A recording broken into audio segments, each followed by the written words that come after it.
तो निर्वाचित अंश पाठ करने के लिए मैं श्रद्धेय श्री सूरजदा को अनुरोध करता हूँ। श्रद्धेय श्री सूरज। जय गुरु। आलोचना प्रसंग पंचम खंड, पेज 111 112। जाजन संकेत में ठाकुर जी ने जो कहा है, टोटल 18 पॉइंट्स, उनमें से 5 से लेकर 10 पॉइंट मैं पाठ कर रहा हूँ।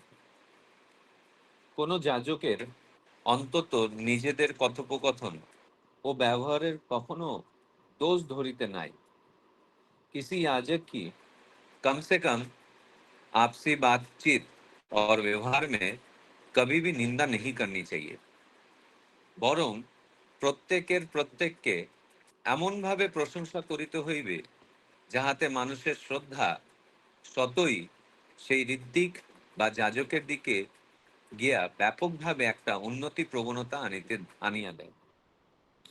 बल्कि सभी को एक दूसरे की इस प्रकार प्रशंसा करनी चाहिए कि लोगों का सम्मान स्वाभाविक रूप से उस ऋत्विक या याजक की ओर आकर्षित हो और व्यापक रूप में एक उन्नतिशील प्रवृत्ति उत्पन्न हो।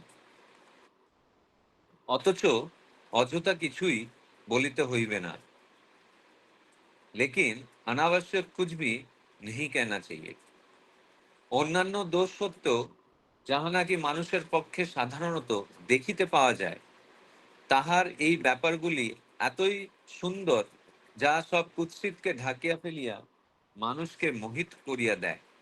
এমনতর রকমে লোকের বিশেষত ঋত্বিক ও যাজকদের गुणकीर्तन करिते हইবে। अन्य दोष होने पर भी जो सामान्यतः मनुष्य में देखे जाते हैं, उनके भीतर ऐसे गुण होते हैं जो इतने सुंदर होते हैं कि वे सारी नकारात्मक बातों को ढक देते हैं और लोगों को मोहित कर देते हैं। इसी प्रकार विशेषता ऋत्विक और जाजकों के गुणों को गुणगान करना चाहिए। 6 ততদূর ও ততক্ষণ পর্যন্ত ওই প্রশংসা বা গুণকীর্তন করা উচিত যতক্ষণ বা যতদূর পর্যন্ত নিজের আদর্শে ধাক্কা না লাগে। 6 प्रशंसा या गुणगान उतने ही दूर तक और उतने ही समय तक करना चाहिए जब तक या जहां तक अपने आदर्श को ठेस ना पहुंचे। আর এই প্রশংসার মধ্য দিয়াও সম্ভব মতো বড় বড় মানুষদেরও অবনতির ও পতনের লক্ষণ কোনগুলি তা কিছু কিছু বলিয়া রাখা মন্দ হয় না, মন্দ নয়। যেমন অমুকের যতক্ষণ পর্যন্ত বাক্যে ও আচরণে ইষ্ট স্বার্থ ও ইষ্ট প্রতিষ্ঠা প্রাণতার প্রতিকূল লক্ষণগুলি না দেখিতে পাইতেছি, ততক্ষণ তাহার প্রতি সম্মান ও শ্রদ্ধা প্রকাশ হইতে বঞ্চিত হইতে আমরা কিছুতে इच्छा হয় না। तो ठाकुर जी आगे बोल रहे हैं कि और इस प्रशंसा के माध्यम से भी यदि संभव हो तो महान व्यक्तियों के पतन या अवनति के कुछ संकेतों को थोड़ा बहुत संकेत रूप में कह देना बुरी बात नहीं है। जैसे कि जब तक मुझे अमुक व्यक्ति के वचनों और व्यवहार में अपने हित और अपने आदर्श की स्थापना के प्रति विरोध के लक्षण नहीं दिखाई देते, तब तक उसके प्रति सम्मान और श्रद्धा प्रकट करने में मैं स्वयं को वंचित नहीं रख सकता।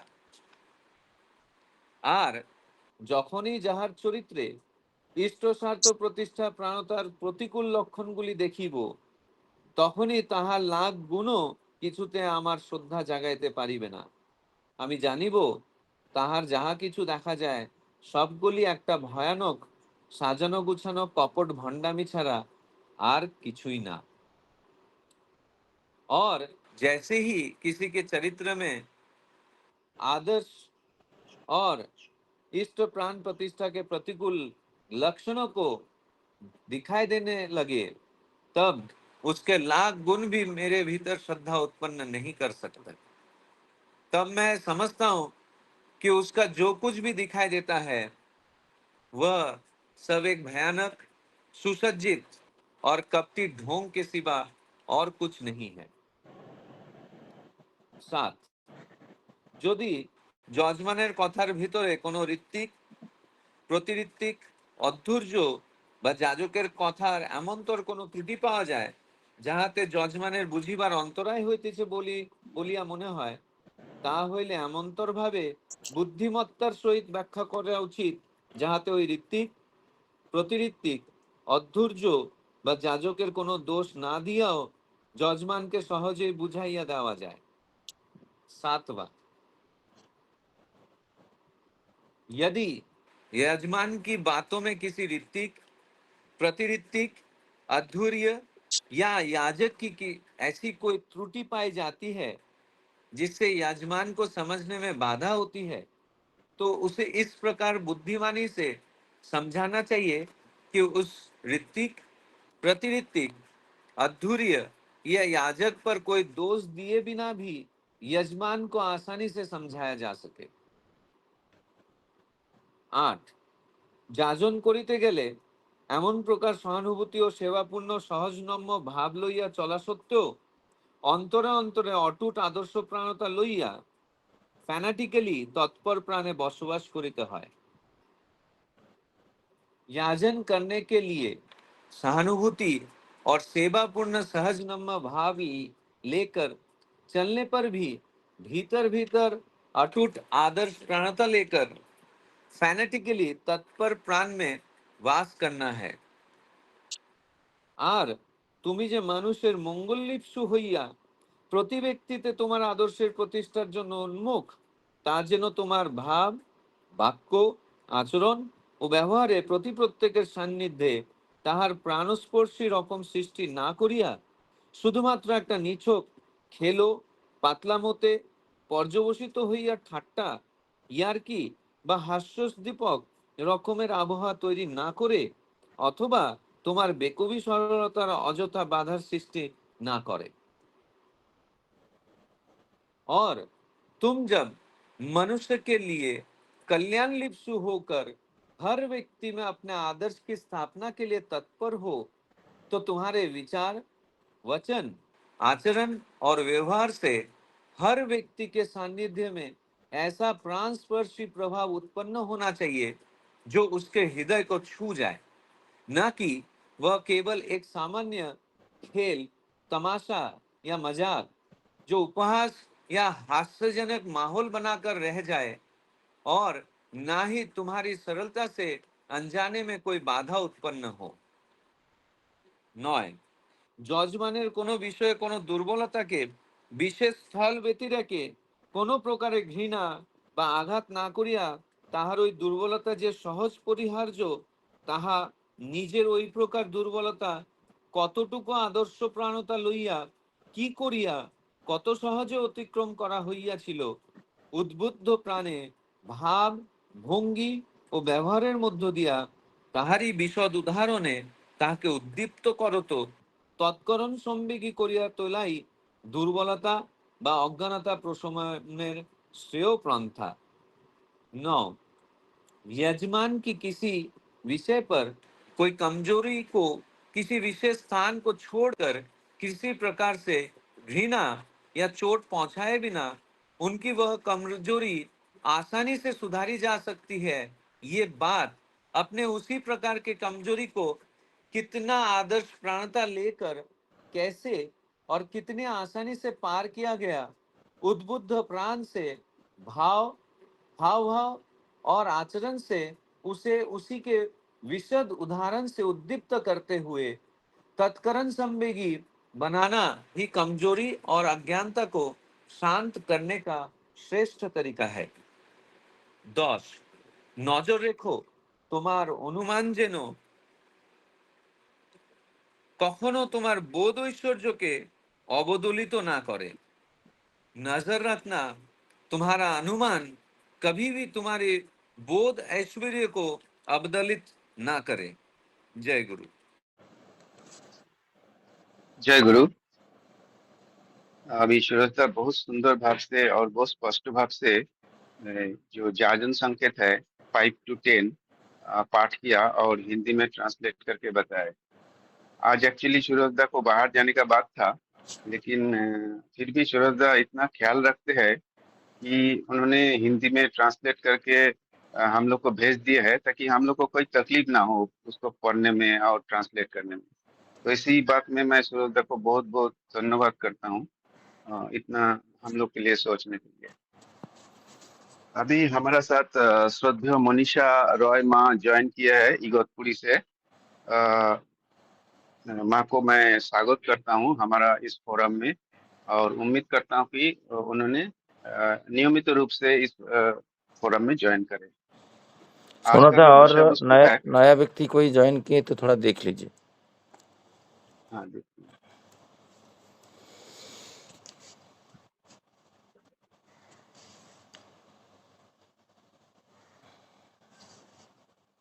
नहीं आज तो कोई नहीं देख रहा हूँ।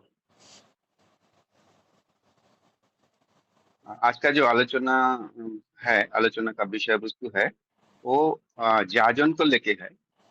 तो जाजन तो हम लोग करते हैं, लेकिन वो मनुष्य आकृष्ट नहीं होता है। तो एक दादा ने ये बोला है कि हम लोग तो जाजन करते हैं, लोग आकृष्ट नहीं होता है।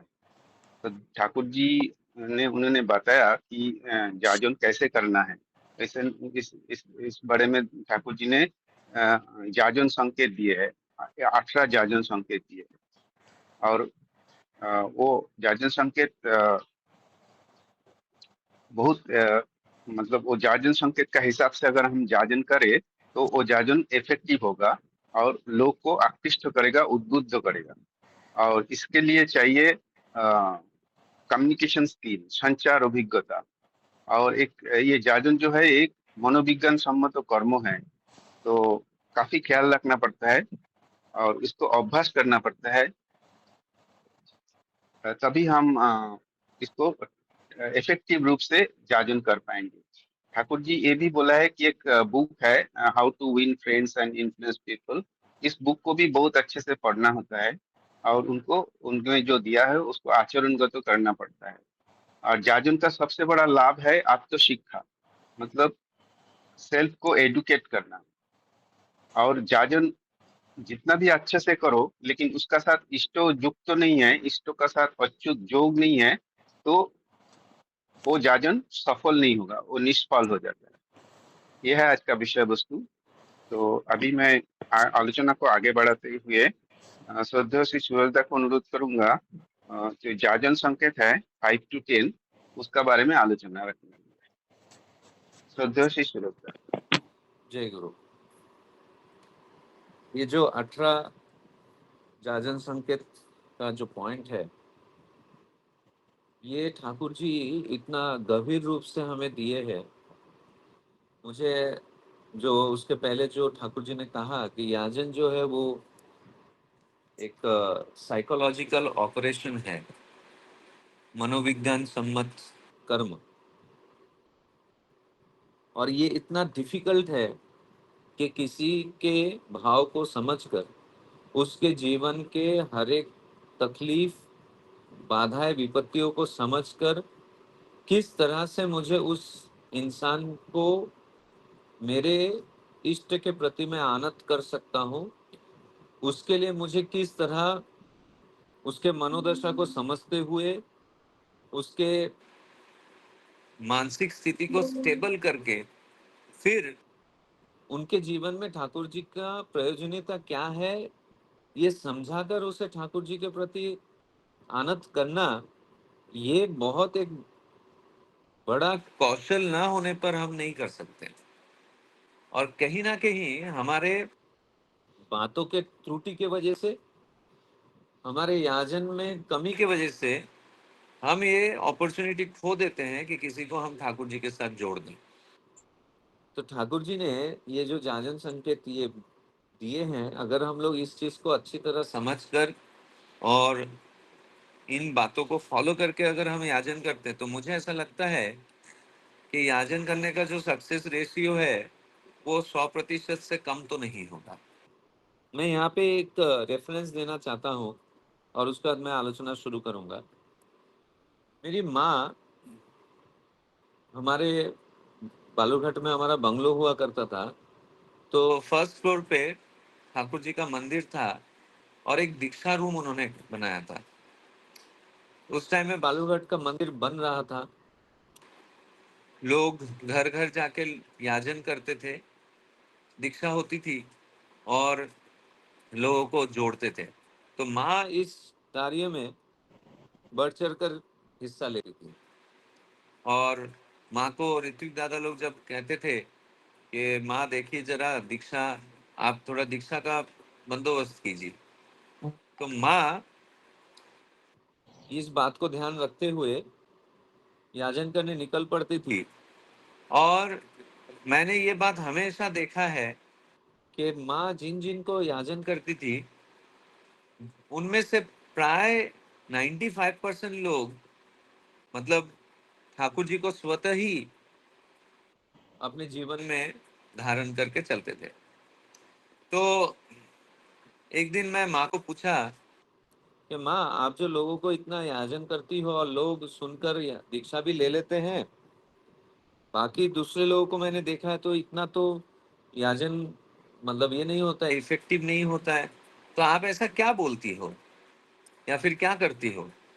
तो माँ ने मुझे कहा कि जब मैं किसी को याजन करने के लिए जाती हूँ, तो ऑब्वियसली जब हम याजन करने का सोचते हैं किसको याजन करना है, तो हम पहले हमारे जो आजू बाजू वाले हैं या फिर जिनको हम जानते हैं जो दीक्षित नहीं है, उनके जीवन में कुछ तकलीफ है या फिर कुछ प्रॉब्लम से वो जूझ रहे हैं, हम इन ऐसे लोगों को पहले अप्रोच करते हैं।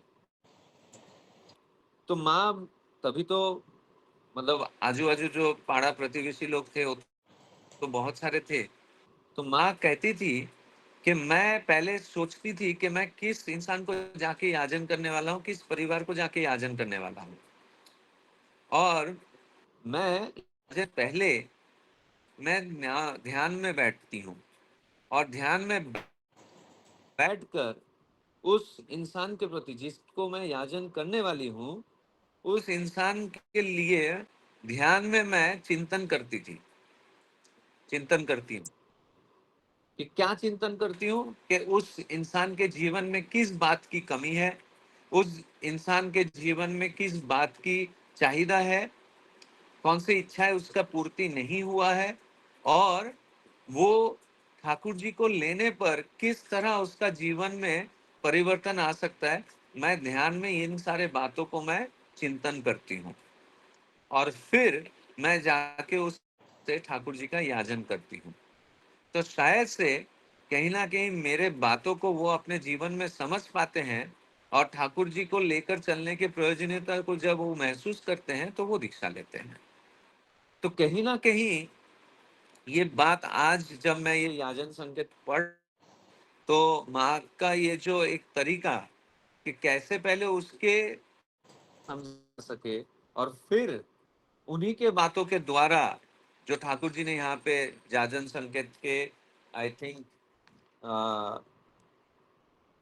इसमें 3 नंबर पॉइंट में जो ठाकुर जी ने कहा कि उनके बातों को धैर्य के साथ सुनकर, उसी बातों के अंदर छिपे हुए जो चीजें हैं उनको समझकर, उनका सूत्र को समझकर फिर उनके बातों को रखना चाहिए।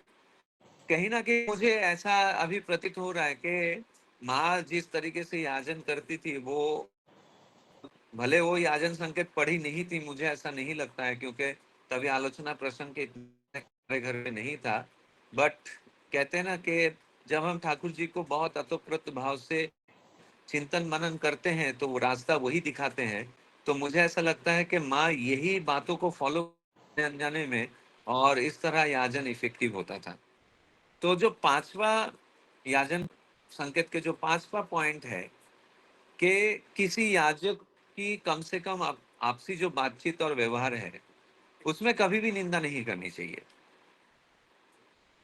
ये बहुत फैक्ट बात है कि जैसे कि मैं मेरे घर पे, अगर मैं हूँ, मेरी वाइफ है और मेरी बच्ची है, मैं अगर मेरे वाइफ को, मैं अगर आपसी बातों में, आपसी व्यवहार में अगर मैं उसकी निंदा करता हूँ और ये बात अगर मेरी बेटी सुनती है तो कल जाकर मेरी बेटी के मन में भी उसके माँ के प्रति एक असम्मानीय सोच विचार जगने लगेगा और आगे जाके वो भी उसके माँ को वो सम्मान नहीं देगी। क्यों? क्योंकि हम दोनों के बीच में आपसी जो व्यवहार है उसमें हम एक दूसरे को निंदा कर रहे हैं। मतलब हम दोनों एक दूसरे को रेस्पेक्ट नहीं दे रहे हैं। कमी सब में है, मुझ में भी कमी है, मेरे वाइफ में भी कमी है, सब में कमी है। लेकिन कमी के साथ साथ हमारे अंदर कुछ खूबी भी है, कुछ अच्छाइयां भी है। हम अगर उन अच्छाइयों के बारे में हम अगर बात करते हैं और विशेष रूप से अगर मुझे दिखता है कि मेरे वाइफ में कोई कमी है जो उस समाज में उसके प्रतिष्ठा को और उसके साथ साथ उसके इष्ट के प्रतिष्ठा को चोट पहुंचा सके, तो मैं उसे अकेले में या एक रेस्पेक्टफुल समय पर उसे मैं इस तरह समझाऊंगा ताकि उसका ये जो कमी है वो दूर हो सके। तो ठाकुर जी यहाँ पे ये जो बात बोल रहे कि हम जब जो याजक होते हैं, जो कर्मीगण होते हैं, हमारे अंदर भी कुछ ना कुछ कमियां होगी। तो आपसी बातचीत करते वक्त या तो व्यवहार में अगर मुझे ये लग रहा है कि मनीष दा के अंदर ये एक अवगुण है, अवगुण मतलब कि वो शायद से वो बहुत जल्द एक्साइटेड हो जाते हैं, तो मुझे उस बात को लेकर निंदा नहीं करना है, गॉसिप नहीं करना है। मुझे हो सकता अगर मैं उनका भला चाहता हूं तो मैं उन्हें अकेले बुलाकर उनके इस अवगुण के बारे में मैं उनसे डिस्कस करूंगा और मैं उन्हें ये भी बोलूंगा कि अगर आपको ये चीज ठीक करने में मेरी कोई सहायता की जरूरत है तो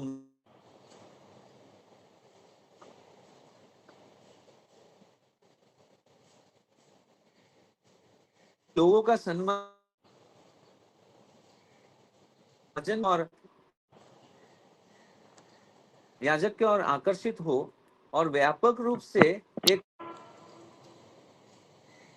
जो मैं एग्जांपल पहले कहा कि मैं मेरे वाइफ के बारे में निंदा ना कर कर उसके अंदर की जो अच्छी बातें हैं, मैं अगर जो जोनाकी को, मेरे बेटी को अगर मैं बोलूं कि देखो तुम्हारे माँ के अंदर ना ये सहनशीलता बहुत ज्यादा है, एक नारी के अंदर सहनशीलता होना बहुत जरूरी है। कल को जाके तुम दूसरे के घर जाओगी, वहां पे नए लोग मिलेंगे, नए माहौल मिलेगा। सहनशीलता के साथ जब तुम उस माहौल में अपने आप को एडजस्ट करोगी तो तुम एक आदर्श नारी के रूप में अपने आप को प्रतिष्ठित करोगी। अगर मैं ये एग्जाम्पल ज्योत्सना का जो एग्जाम्पल है वो अगर चारित्रिक एग्जाम्पल अगर मैं जोनाकी को मैं नहीं बोलूं, अगर उसकी प्रशंसा ना करूं, उस चारित्रिक जो व्यवहार है, जो गुण है, उसका अगर मैं प्रशंसा ना करूं जोनाकी के सामने, तो जोनाकी ज्योत्सना के प्रति आनत नहीं होगी, वो एडमायर नहीं करेगी उस अच्छे गुण का। और जब एडमायर नहीं करेगी तो वो किस को अपने सामने एज एन एग्जाम्पल देखकर वो अपने आप को मोल्ड करेगी, वो तो आकर्षित होगी नहीं ज्योत्सना के प्रति। और आकर्षित अगर नहीं हुआ तो उसके मन के अंदर व्यापक रूप में किस तरह उस गुण को वो अपने अंदर वो ढाल पाएगी। तो इसीलिए हम हमारे कर्मियों के बीच में, मुझे अगर पता है कि मनीष दा के अंदर ये एक बहुत अच्छा गुण है, शशिकांत दा के अंदर ये अच्छा गुण है, सोमनाथ दा के अंदर ये अच्छा गुण है, तो मुझे उन गुणों के बारे में लोगों के बीच में उनकी एप्रिसिएशन होना बहुत जरूरी है। क्योंकि ये एप्रिसिएशन मैं जब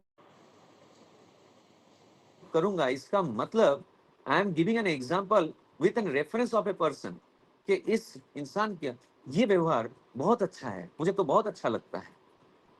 और ये जो मैं प्रेज करूंगा वो इस इंटेंशन से मैं करूंगा कि जिसके सामने मैं ये प्रेज कर रहा हूं उस इंसान के कैरेक्टरिस्टिक्स में ये एक अच्छा गुण ऐड हो जाए। जब कोई अच्छा गुण हम अभ्यासगत कर लेते हैं तो हमारे आगे आने वाले दिन जो है वो उन्नतिशील होता है, वो प्रगतिशील होता है। क्यों? क्योंकि ये एक गुड ट्रेट है। तो गुड ट्रेट हमेशा तो अच्छा ही होगा।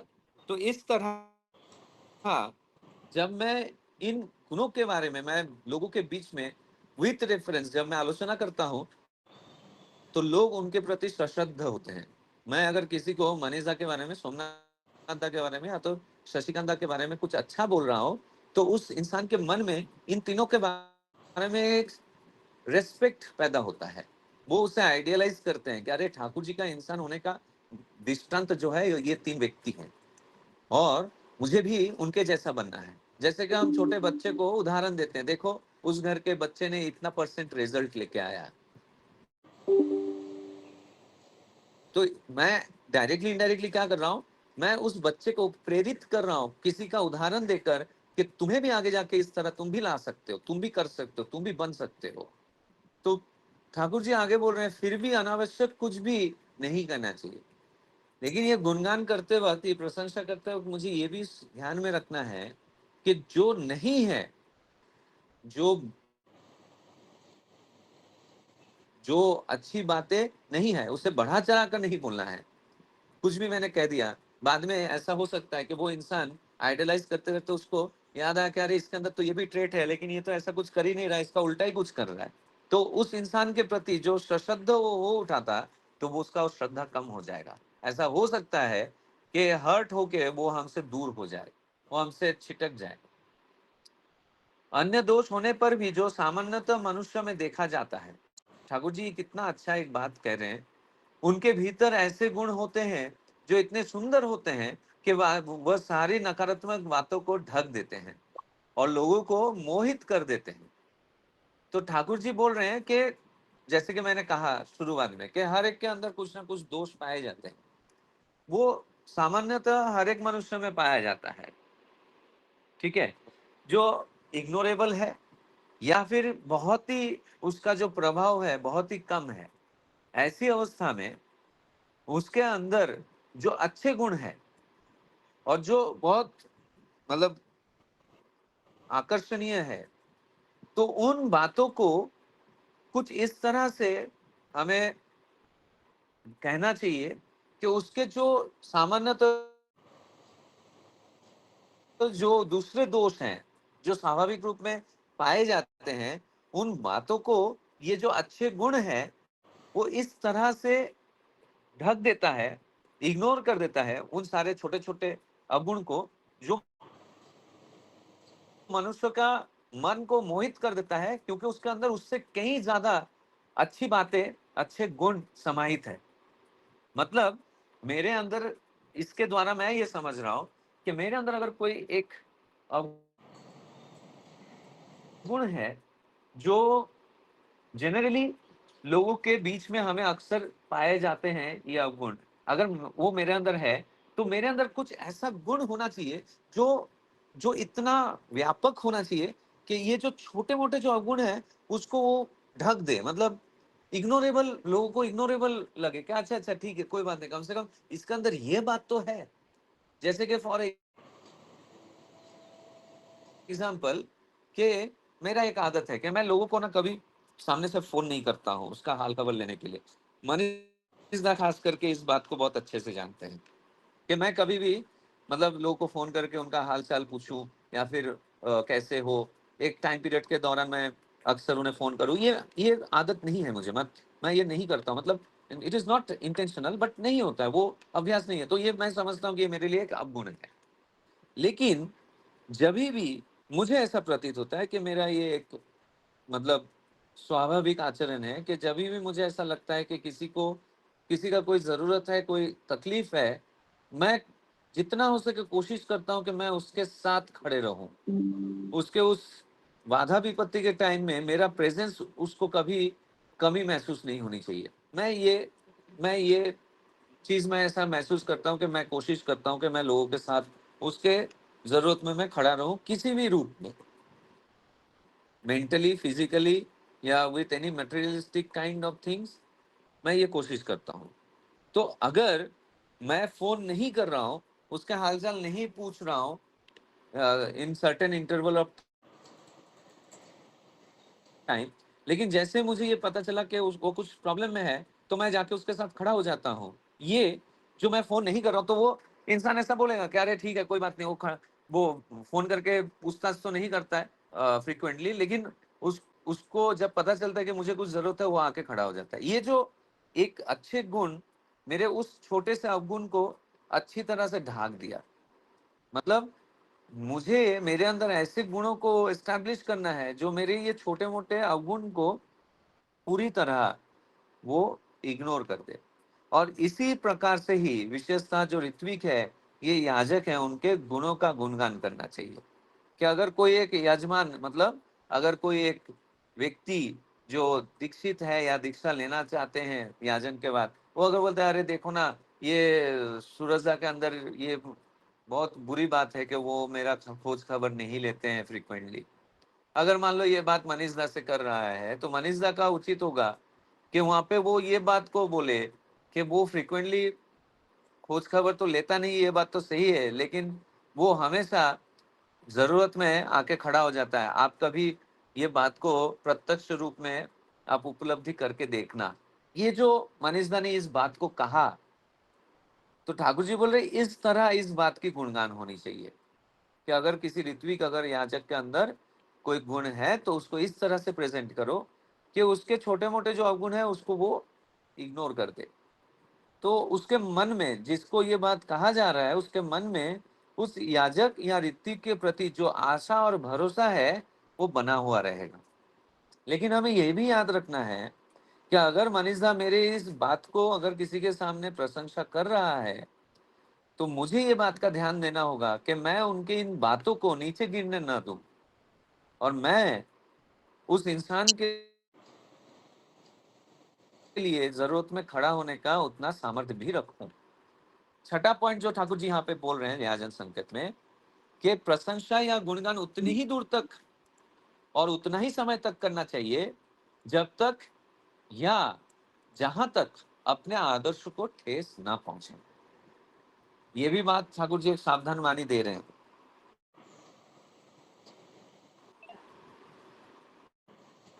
कि गुणगान करने के चक्कर में ऐसा ना हो जाए कि मैं बिना बजे, बिना सोचे समझे मैं इतना गुणगान कर दिया, इतना बात कह दिया कि मेरे आदर्श को ही ठेस पहुंच गया, मतलब उनके प्रतिष्ठा में ही ठेस पहुंच गया। ऐसा नहीं होना चाहिए।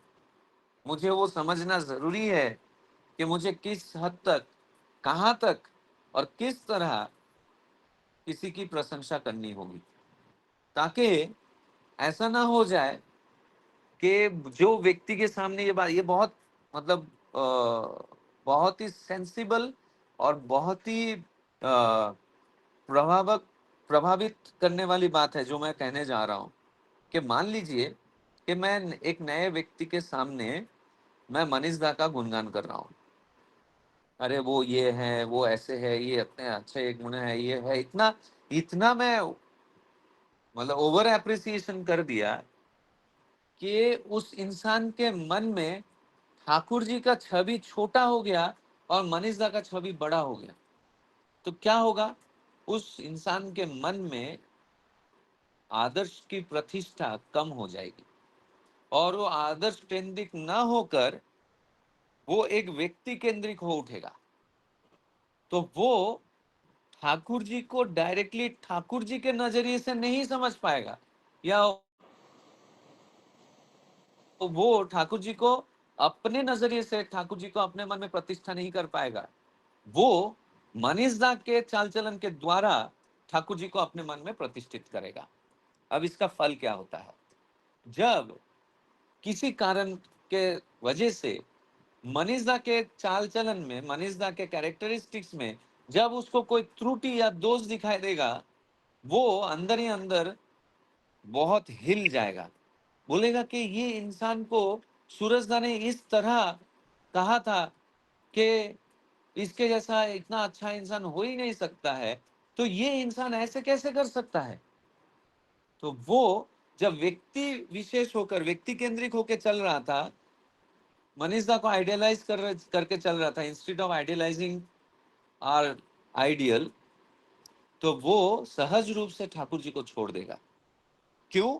क्योंकि ठाकुर जी को वो अपने मन में मनीष दा के हाव भाव चाल चलन और मनीष दा के नजरिए से प्रतिष्ठा किया था, अपने नजरिए से नहीं। क्यों? क्योंकि मैंने मनीष दा को उस तरह उस इंसान के सामने प्रतिष्ठित किया। तो मुझे ये समझना होगा कि मुझे कहां तक और कब तक और कितना गुणगान करना है, ताकि आदर्श की प्रतिष्ठा अक्षुण्ण रहे। और इस प्रशंसा के माध्यम से ये भी संभव हो तो महान व्यक्तियों का पतन या अवनति के कुछ संकेतों को थोड़ा बहुत संकेत रूप से कह देना बुरा नहीं है। जैसे कि ठाकुर जी कह रहे हैं कि जब तक मुझे अमुक व्यक्ति के वचनों और व्यवहार में अपने हित और अपने आदर्श की प्रतिष्ठा के प्रति विरोध के लक्षण नहीं दिखाई देते, तब तक उसके प्रति सम्मान और श्रद्धा प्रकट करने में कोई मुझे वंचित नहीं होना है। मतलब फॉर एग्जाम्पल कि मैं इस दौरान प्रशंसा करने के दौरान मैं ऐसे कुछ एग्जाम्पल भी मैं उस इंसान के सामने रखूंगा, ताकि उसे इस बात का समझ आ जाए कि तुम जब ठाकुर जी को लेकर अपने जीवन में सही तरीके से चलोगे तो ऑब्वियसली तुम जीवन में आगे बढ़ोगे, तुम एक बड़ा इंसान बनोगे, क्योंकि तुम्हारे अंदर तो अच्छे अच्छे गुणों का स्थापना हो रही है। उन स्थापनाओं के वजह से तुम समाज में तुम्हें प्रतिष्ठा मिलेगा, तुम समाज में एक बड़े इंसान के रूप में देखे जाओगे। तो जब ये बात तुम्हें महसूस होने लगेगा तो तुम कहीं पर उस घमंड में उद्यत होकर तुम लोगों के प्रति खराब व्यवहार करना शुरू ना कर दो, या फिर तुम अगर उसमें उन्माद होकर घमंडी बनकर अगर तुम अलग तरीके से बिहेव करोगे तो तुम्हारा पतन अनिवार्य है। ये बात भी उसे समझाना होगा कुछ एग्जाम्पल के द्वारा। लेकिन जब तक पता चले कि उसके बातों से उसके व्यवहार में इष्ट स्वार्थ प्रतिष्ठा या तो इष्ट प्रतिष्ठा के अहित में कुछ नहीं है, उसके हर एक बात, हर एक आचरण, हर एक व्यवहार इष्ट स्वार्थ प्रतिष्ठा और इष्ट प्रतिष्ठा में अनुकूल है, तब तक उसके प्रति मेरा सम्मान और श्रद्धा, ये बात से मैं कभी भी अपने आप को दूर नहीं करूंगा। लेकिन जिस वक्त मुझे ये समझ में आएगा कि उसके चरित्र में ऐसी कुछ बातें, व्यवहार या वचन का वो यूज कर रहा है जिससे मेरे इष्ट के प्रतिष्ठा में कोई तकलीफ आ रही है, या मेरे इष्ट स्वार्थ प्रतिष्ठा में वो बाधा की सृष्टि कर रहा है, तो मुझे उससे दूर हो जाना अच्छी बात है।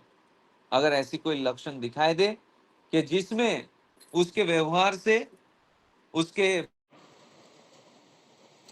बातचीत से, उसके चाल चलन से मेरे इष्ट की प्रतिष्ठा में कोई बाधा आ रही है, तो मुझे उस इंसान से उसके लाख गुण होने पर भी उसके प्रति मेरे मन में कोई श्रद्धा नहीं होनी चाहिए, कभी भी नहीं होनी चाहिए। क्योंकि वो गुण ही क्या जो मेरे इष्ट स्वार्थ प्रतिष्ठा में विघ्न डाले, वो इंसान का गुण का क्या मतलब है जो मेरे इष्ट के प्रतिष्ठा को क्षुण्ण कर दे। तो मैं ऐसे इंसान के अंदर हजार लाखों करोड़ गुण होने पर भी मैं उसके प्रति कभी भी आनंद नहीं रहूंगा, क्योंकि मैं ये समझता हूं कि शायद से जो दिखाई दे रहा है वो मात्र एक ढोंग है। वो शायद से सही तरीके से वो जिन बातों को बोल रहा है वो अपने जीवन में उसे फॉलो नहीं कर रहा है, और जिसके वजह से मेरे इष्ट स्वार्थ प्रतिष्ठा में बाधा की सृष्टि हो रही है। तो मुझे ऐसे लोगों के प्रति श्रद्धा नहीं रखनी चाहिए, कितने भी गुण क्यों ना हो, क्योंकि वो मेरे इष्ट स्वार्थ प्रतिष्ठा के प्रतिकूल है। सातवां जो ठाकुर जी यहाँ पे बोल रहे हैं, यदि यजमान की बातों में किसी ऋत्विक, प्रतिऋत्विक, अधूरीय या आज के इसी ऐसी कोई त्रुटि पाई जाती है जिससे यजमान को समझने में बाधा होती है, तो उसे इस प्रकार बुद्धिमानी से समझाना चाहिए कि उसे प्रवृत्तिक, प्रतिऋत्विक, अधूरीय या याजक पर कोई दोष दिए बिना भी यजमान को आसानी से समझाया जा सके। इसका एक प्रत्यक्ष उदाहरण मैं आप लोगों के सामने रखूंगा। कुछ दिन पहले मैं मंदिर में आम खरीदने के लिए गया था, ठीक है। तो मनीष दा भी थे हमारे साथ। मेरे साथ, वो भी आए थे मंदिर में, उनको भी आम लेना था। तो ये जो मैं बात कह रहा हूँ, ये मैं दो इंसान का नाम ना लेते हुए मैं ये बात रखूंगा। तो आम हम लोग ले रहे थे, इतने में एक इंसान आया और आकर मुझे एक ऋत्विक के अगेंस्ट में कंप्लेन करने लगा।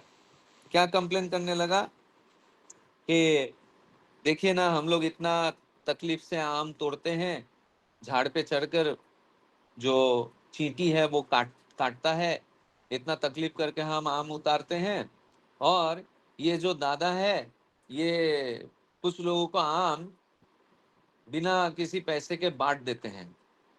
एक ऐसे प्रतिष्ठित व्यक्ति आए थे, उनको तो इतना सारा आम बिना किसी इसके अर्घ के उन्होंने उनको दे दिया।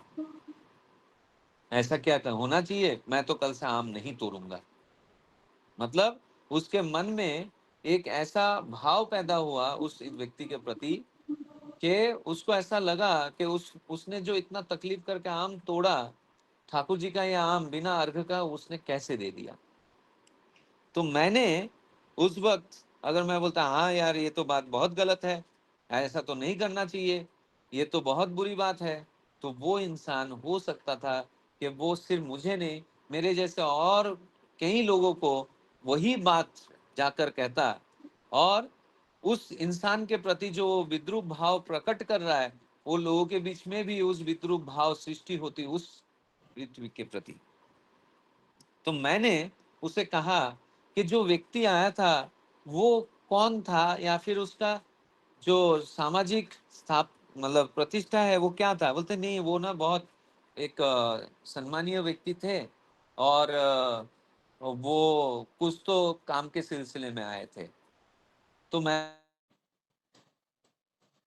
उनको समझा कर ये कहा कि अगर वो व्यक्ति सम्मानीय है और मेरे ठाकुर जी के प्रतिष्ठा में वो सहायता कर रहा है, तो ये मेरा एक मतलब मौलिक वैशिष्ट्य होनी चाहिए कि मैं उसे कुछ देकर मैं उसे उद्बुद्ध करूं। तुमने ये तो देखा कि तुम्हारे मेहनत से तोड़ा हुआ आम उन्होंने बिना किसी अर्घ के, और इतना सारा आम उन्होंने उनको दे दिया, जो देखकर तुम्हें बुरा लगा।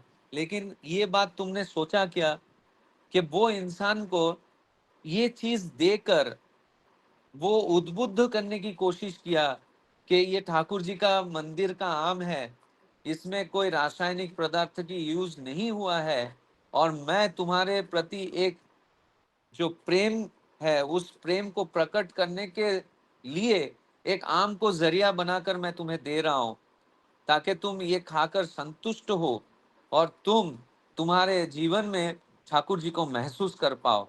तो शायद से इस बात को प्रतिष्ठा करने के लिए उन्होंने उनको आम दिया। तुमने इस तरह से ये बात को सोचा क्या?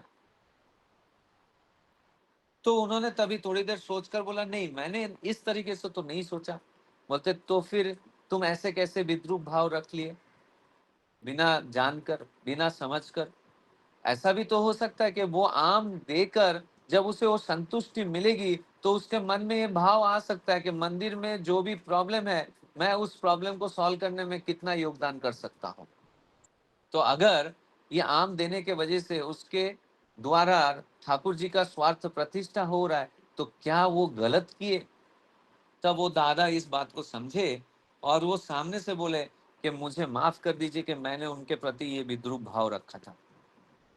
तो अगर हमारे भी साथ ऐसी कोई चीजें होती है जिसमें यजमान को किसी चीज की बातों को त्रुटि समझकर वो आगे चल रहा है, किसी ऋतु के प्रति, सब प्रतिऋत्ति के प्रति, अधूरे के प्रति या अजग के प्रति अगर वो अपने मन में एक ऐसी भाव लेकर चल रहा है जो शायद से उस इंसान को समझने में बाधा की सृष्टि करती है, तो एक याजक होने के नाते, एक कर्मी होने के नाते मेरा ये मौलिक जिम्मेदारी बनता है कि मैं कितना बुद्धिमानी के साथ उस भाव को, उस त्रुटि को मैं इस तरह से मैं समझा के उसे मैं ये करूं, उद्बुद्ध करूं कि उस इंसान के लिए किसी के मन में वो विद्रूप भाव ना रहे, ताकि वो आगे जाके किसी और को बात फैलाकर और कुछ लोगों के मन में विद्रूप भाव की सृष्टि करे। इससे हमारे ही बीच में जो है भांगन, मतलब हमारे ही बीच में एक डिसइंटीग्रेशन दिखाई देगा। जब डिसइंटीग्रेशन दिखाई देगा तो हम कमजोर हो पड़ेंगे। जब हम कमजोर हो पड़ेंगे तो हमारा इष्ट प्रतिष्ठा भी कमजोर हो पड़ेगा। आठवां जो ठाकुर जी यहाँ पे बोल रहे हैं कि याजन करने के लिए सहानुभूति और सेवापूर्ण सहज नम्र भाव लेकर चलने पर भी भीतर ही भीतर अटूट आदर्श प्राणता लेकर फैनेटिकली तत्पर प्राण में वास करना चाहिए। जो मैंने शुरुआत में कहा कि माँ जाने से पहले उस इंसान के जीवन की क्या जरूरत है, क्या चीज की कमी है, तो जब वो जानकर सहानुभूति के साथ सेवापूर्ण भाव लेके जाती थी, और सबसे पहले जब हम लोगों से मिलते हैं तो हमारी शब्द ही उन्हें प्रभावित करता है। हम कुछ दे सके या ना सके, लेकिन हम कुछ अच्छे शब्द दे सकते हैं, हम कुछ भरोसे की बात बोल सकते हैं। हमारे बातों के द्वारा उसके मन में ये भाव की प्रतिष्ठा हो सकती है कि ये इंसान मेरे लिए सेवा तत्पर है, और वही भाव लेकर चलने के लिए अंदर ही अंदर मेरे आदर्श के प्रति मेरा जो आदर्श प्रणता है वो फैनेटिकली तत्पर प्राण में मुझे स्थित रहना होगा। क्योंकि अगर माँ अगर ध्यान करके उस इंसान के प्रति सोच समझकर उन बातों को लेकर सहानुभूति के साथ अगर उस इंसान से बात न करती तो शायद से वो इंसान दीक्षा नहीं लेता, और दीक्षा लेना ही नहीं, वो ठाकुर जी को अपने जीवन में अतोप्रत भाव से वो फॉलो करके नहीं चलता। तो ये मुझे समझना होगा कि मैं अगर किसी को याजन करने जा रहा हूं तो मेरा हाव भाव ऐसा होना चाहिए जिसके द्वारा उसके प्रति सहानुभूति और सेवा की भाव झलके। क्यों? क्योंकि मैं उस दौरान मेरे आदर्श के प्रति आदर्श परायण होकर मैं चल रहा हूं। मेरे अंदर वो जो फैनेटिकल एक तत्परता है वो उस इंसान को दिखाई देने लगेगा। और कह रहे हैं ठाकुर जी के, जब तुम मनुष्य के लिए कल्याण लिप्सु होकर हर व्यक्ति में अपने आदर्श की स्थापना के लिए तत्पर हो तो तुम्हारे विचार, वचन, आचरण और व्यवहार से हर व्यक्ति के सानिध्य में ऐसी प्राणस्पर्शी प्रभाव उत्पन्न होना चाहिए जो उसके हृदय को छू जाए। कितना सुंदर बात कहे ठाकुर जी कि अगर मैं किसी इंसान के प्रति कल्याण लिप्सु हूं, मतलब मैं उसके जीवन में कल्याण चाहता हूं, तो मैं उस इंसान के जीवन में मेरे आदर्श को इस तरह प्रतिष्ठा करने की कोशिश करूंगा जो मेरे सोच, विचार, वचन, आचरण और व्यवहार के तरह जरिए उसके जीवन में आदर्श की प्रतिष्ठा हो, और वो उसके हृदय को छू जाए, उसके दिल को छू जाए कि अरे बाप रे बाप, सूरज दा मेरे लिए इतना अच्छा सोच रहे हैं, मैं किस तरह उनके इन बातों को मैं फेंक सकता हूँ। मुझे ये बात जब मैं उसे समझा पाऊंगा कि मेरे हर एक बात में तुम्हारी मंगल इच्छा मैं चाह रहा हूं, तो मेरा आचरण भी वही होना चाहिए, मेरे व्यवहार भी वैसे ही होना चाहिए, मेरा विचार भी वही होना चाहिए। जब ये चीज मेरे मन से आएगा तो वो अपने आप वही प्रकाश होने लगेगा। वो इंसान मेरे सानिध्य में आकर इस बात को जब समझेगा तो वो अपने जीवन में मेरे आदर्श को फॉलो करने के बजाय उसके पास और कोई रास्ता नहीं रहेगा, क्योंकि वो उसके हृदय को स्पर्श कर रहा है। लेकिन मैं उसका उसके लिए कल्याण लिप्सु हूं, मैं ये कह रहा हूं, लेकिन उसकी कोई बात मेरे आचार व्यवहार, आचरण या फिर मेरे विचार में झलक नहीं रहा है, तो क्या होगा? मेरे आदर्श, मेरे ठाकुर जी उसके सामने एक मजाक बनकर रह जाएंगे। बोले अरे क्या ये मेरा मुंह से ही सिर्फ बोलता है कि मेरा अच्छा चाहता है, लेकिन इसके कोई आचार आचरण से ये बात तो झलक नहीं रहा है। तो मैंने क्या किया, मैंने मेरे आदर्श को उसके सामने एक हंसी का पात्र बना दिया। वो ठाकुर जी को एक खिलौना समझ लिए, एक बोलते हैं ना तमाशा का जरिया समझ लिया। क्यों? क्योंकि मैंने मेरे बातों को और कर्मों को अलाइन नहीं कर पाया। मैंने मेरे जो इच्छा है उसे मेरे वचन, आचरण और व्यवहार के साथ अलाइन नहीं कर पाया, तो मेरा कहना कुछ और हो रहा है और करना और वही प्रकाश कुछ और हो रहा है। तो कौन मजाक का पात्र बन गया? मैं नहीं बना, मैं मेरे ठाकुर जी को मजाक का पात्र बना दिया। या फिर मेरी जो ना समझी है या फिर मेरे जो सरलता है, मैं इस तरह मेरा वही प्रकाश हो गया कि उसके समझने में अनजाने में वो एक बाधा सृष्टि कर दिया, बाधा सृष्टि कर दिया। और इस तरह ठाकुर जी को उसके सामने मैंने प्रतिष्ठा किया कि वो मैं ठाकुर जी मेरे मतलब मेरे ठाकुर जी उसके लिए एक हंसी का पात्र बन गए। मुझे ये चीज कभी नहीं करना चाहिए। अगर मैं किसी व्यक्ति के प्रति मैं अगर कल्याण का इच्छा रखता हूं तो मेरा वचन, मेरा विचार, मेरा व्यवहार उसी तरह अलाइंड होना बहुत जरूरी है, क्योंकि ठाकुर जी मजाक के पात्र नहीं है, वो मजाक के पात्र नहीं है। मुझे उनका रिस्पेक्ट को बनाए रखना ये मेरी मौलिक जिम्मेदारी है। मैं मेरा आचरण ऐसा नहीं करूंगा कि मेरे समाज में मेरे पिताजी के प्रति कोई विद्रूप भाव रखे, मेरे पिताजी को वो हंसी मजाक का एक जरिया बना ले। मैं ऐसा कोई भी काम कभी नहीं करूंगा। I am very dam serious about it. तो मैं अगर मेरे पिताजी के प्रति इतना अगर मैं सीरियस हूं कि मैं कोई भी ऐसा काम, कोई भी ऐसा आचरण नहीं करूंगा ताकि मेरे पिताजी एक हंसी का पात्र बन जाए, तो मैं ठाकुर जी को कैसे करके ऐसे कर सकता हूँ? मैं तो सोच भी नहीं सकता हूँ। वो शायद से मेरे जीवन का आखिरी दिन होगा कि जिस दिन मेरे किसी व्यवहार के वजह से, मेरे विचारों के वजह से मेरे ठाकुर जी हंसी के पात्र बन गए।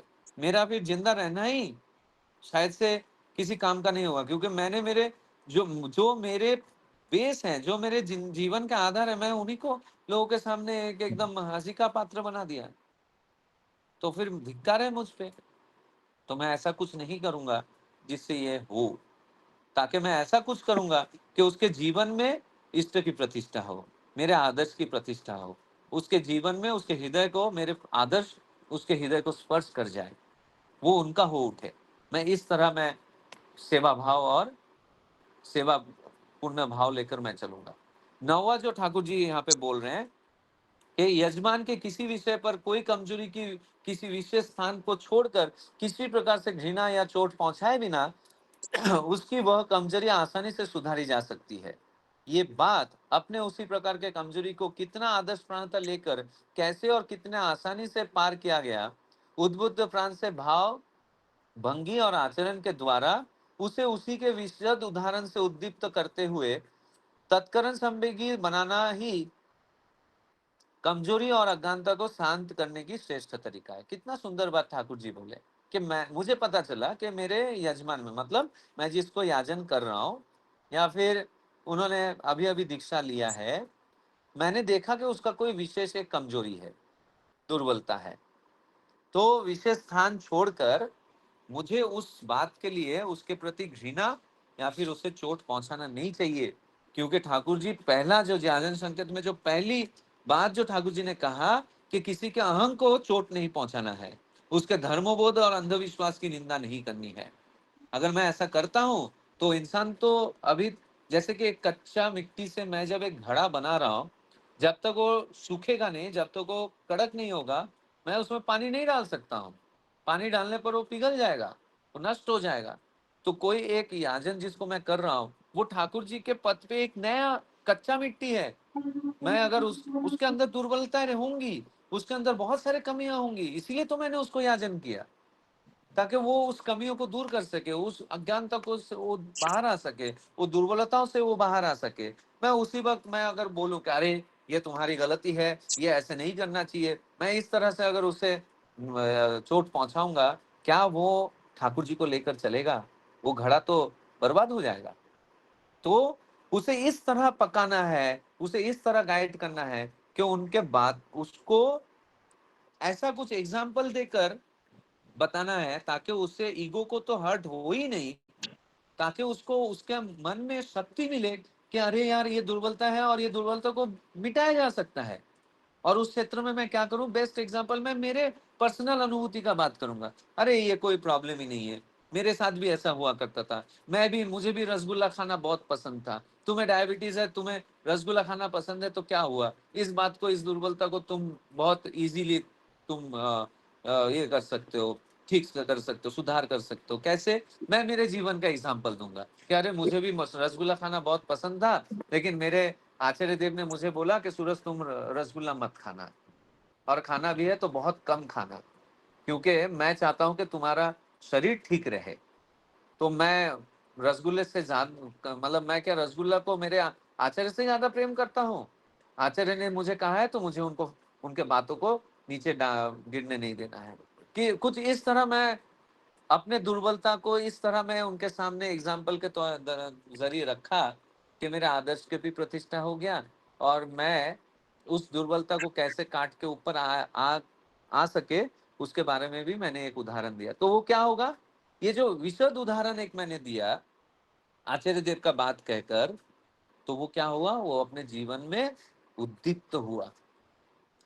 वो उस दुर्बलता को बहुत आसानी से, बिना उसके ईगो को हर्ट हुए, वो बहुत आसानी से इस कमजोरी के ऊपर काम करके वो आगे बढ़ सकता है। उसकी जो कमजोरी है उसको मैं शांत कर सकता हूँ। क्यों?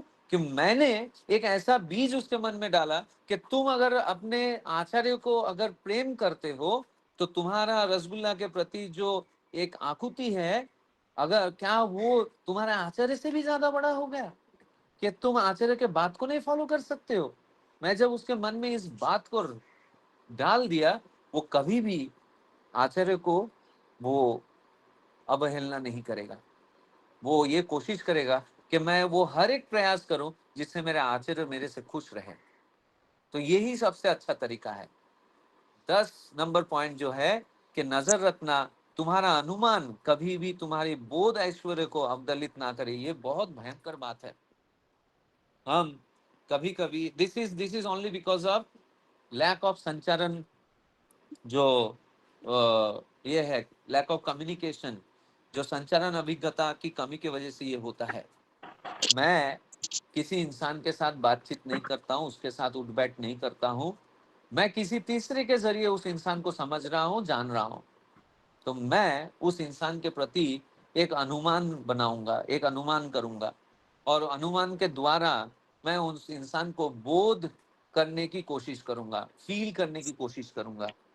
जब मैं कुछ अनुमान के बेसिस पे मैं कोई काम करता हूँ, किसी इंसान को समझता हूँ, तो देयर इज 100% चांस कि मैं उस इंसान को गलत समझ लूं, और मैं उसी तरह से उसका एक पिक्चर बना के उसी तरह से उसके साथ मैं व्यवहार करूं, जो शायद से उस इंसान को बुरा लग सके, चोट पहुंचा सके। तो इस हालात में मेरा जो ये फील करने का एक सेंस है, मैं उसे मैं खत्म कर दे रहा हूँ, क्योंकि मैंने अनुमान के बेसिस पे किसी को मैं अपने हृदय में उसको आंका हूँ। तो इस हालत में मैं गलत हो सकता हूँ। मैं मान लीजिए कि सोमनाथ दास से मिला ही नहीं हूँ।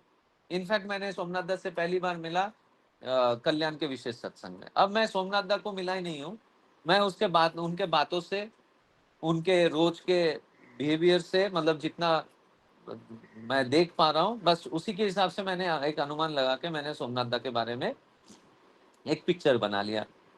अब जब मैं प्रकृत रूप में, जब मैं सोमनाथ दा के साथ ऐसा कोई मौका आया जहाँ पे मैं सोमनाथ दा के साथ उठ बैठ कर रहा हूँ, तो क्या होगा?